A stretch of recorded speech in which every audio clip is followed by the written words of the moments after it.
Hello, everybody, and welcome to my Psychology 101 presentation on one of my favorite fictional characters of all time, Simon Petrikov, otherwise known as the Ice King. Of course, major spoiler warning for the Adventure Time TV show, as well as the Fiona and Cake spin-off series.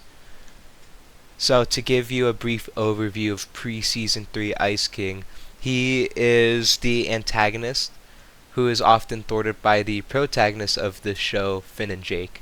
He's this mean old ice wizard with powerful ice magic given to him by his golden ice crown.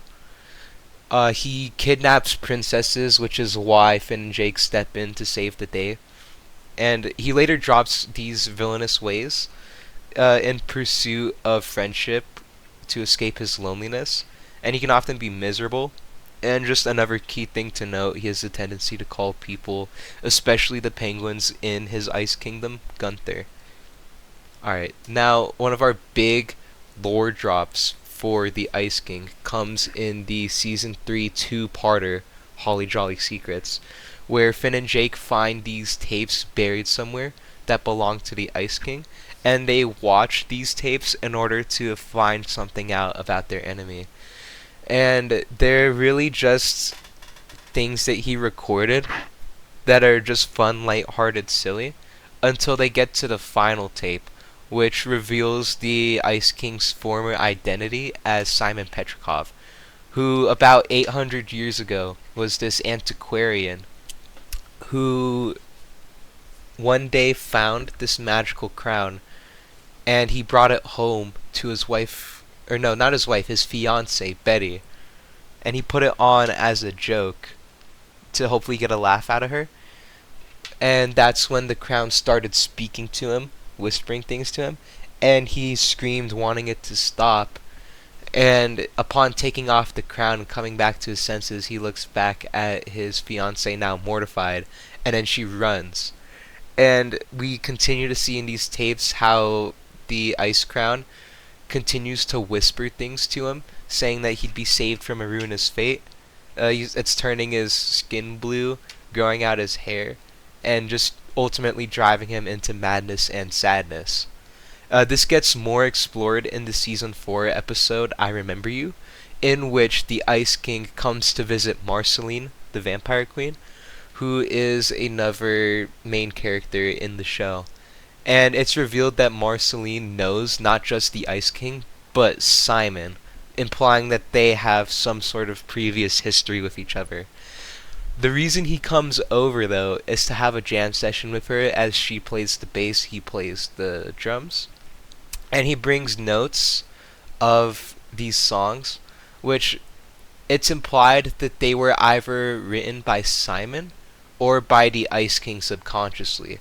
I believe it is the latter, and he wrote it subconsciously. One of the key things that he says that we will take note of is, I feel myself slipping away, and this magic keeps me alive, but it's making me crazy. And of course we see Marceline and Simon Petrikov's dynamic explored more in Season 5, where we learn in the past, after a mutagenic bomb went off, Simon uses the crown to keep a young Marceline safe from these radioactive slime monsters. And upon each use, it distorts him more and more, making him more manic. And even by the end of the episode, he begins to call Marceline Gunther. To continue with Ice King's story, in the Season 5 episode Betty, there's this wizard that steals the magic of a lot of other wizards, Ice King included. And upon the magic of the Ice Crown being stolen, it reverts Ice King back into Simon. And upon coming back to his senses after so many years, he rushes to find a way to contact his fiancée from the past, Betty, to apologize for driving her away and becoming crazy. And he does so by imploring the help of Finn and Jake and Marceline to create a time portal to go back in time and apologize. And upon doing so, Betty jumps through this time portal to reunite with Simon in the present, But because of the ice magic's or lack of ice magic in the crown, he begins to die. So Betty takes Simon back to the wizard who stole the magic to hopefully get it back so he could continue to live as Ice King and not die. However, on their way there, in a quite comical scene, Death shows up and tells Simon to just wrap it up, that he'll be Ice King till the sun explodes, so this is his one chance of escape. And Simon really wants to take him on this offer, and he tells Betty to stop because he describes being Ice King as borderline torture. Now, with all this in mind, we can safely discuss a possible diagnosis for the Ice King. I believe he's a victim of schizophrenia. Now, I know in the past people have said, and it's honestly a very good interpretation, they've said that the Ice King is a very good representation of someone grappling with dementia and Alzheimer's. However, I also believe that it's highly likely that the magic of the Ice Crown afflicts its wearer with some form of schizophrenia. And we can cite the National Library of Medicine and the DSM-5 system with the symptoms relating to schizophrenia to reach a diagnosis, which 5 symptoms we'll look at are hallucinations, delusions, disorganized behavior, distorted speech, and negative symptoms such as avolition, which is a complete loss of motivation. Now, distorted speech and avolition is something we can see in Ice King frequently, though I'd like to cite 3 specific things for the previously mentioned symptoms.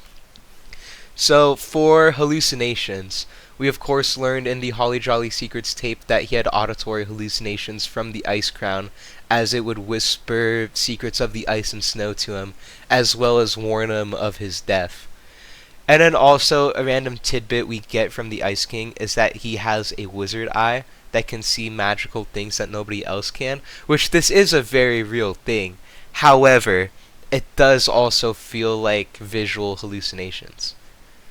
To discuss his delusions, we also learned from the Holly Jolly Secret tape that the Ice King had his fiancée Betty, of course, who he lovingly refers to as Princess. However, due to the madness of the crown, this is incredibly distorted, and he becomes delusional, kidnapping princesses in the present because he feels entitled to do so. And then, as far as disorganized behavior goes, he can often talk for an extended period of time with his penguins in the Ice Kingdom, as well as just commit some villainous acts, even though he may not mean to. To continue on with Simon's story, because there's another thing we can diagnose him with, which I'll touch on later. In the series finale of Adventure Time, Come Along With Me, Betty, who's been working in the shadows to try and find a way to save Simon from the crown, she summons a chaos deity named Golb in an attempt to harness his magic to revert the Ice King back into Simon. And upon doing so, both the Ice King and Betty get eaten by Golb, and part of this deity's digestive process is reverting creatures back to their simple forms. And once Golb does this, they're both able to reunite without either of them being mad due to magic. And Betty realizes that she can save Simon in this moment from being eaten by Golb by using the crown's magic once again to combine or to become one with Golb. And upon doing so, Simon becomes free from the curse of the Ice Crown and is free to have a second chance at life and to just enjoy it. However, we learned that he doesn't exactly get the chance to in the Fiona and Cake series, where he's in this new strange world, of course, after finally being free from the crown's madness, and he's also without his fiancée, Betty, which makes him feel profoundly lost, and he carries this deep guilt for losing Betty and wasting the second chance at life that she gave him. And then at the beginning of the series, we can see a lot of key symptoms. We see that he has a complete loss of energy. We see that he has difficulty with sleeping, which I can actually play right now for you. He's already awake to turn off his alarm. Something to note. So difficulty with sleeping. And in the show, or I'll touch on that later, he speaks in a monotone voice, and he can be found in a bar in the first episode drinking. And then later in the series, he meets these protagonists of the show, and to save their world, he offers to become the Ice King again, which is essentially almost killing Simon Petrikov, killing himself. So with all this in mind, we can once again diagnose Simon Petrikov with a different psychological disorder. It is almost incredibly clear that he's fallen into a deep depression. So in our class's textbook, Introduction to Psychology, Lazara explains major depressive disorder and the symptoms of it, which one must meet 5 of in order to receive a diagnosis. A significant change in diet or weight, difficulty with sleeping, psychomotor agitation, fatigue or loss of energy, feelings of worthlessness or guilt, difficulty concentrating and indecisiveness, and suicidal ideation. And we can go back to the slide, and all of these point to us diagnosing Simon with major depressive disorder. But, of course, I don't want to end this sadly. At the end of the series, Simon does end up finding peace and attempts to use the second chance at life to live a happy one.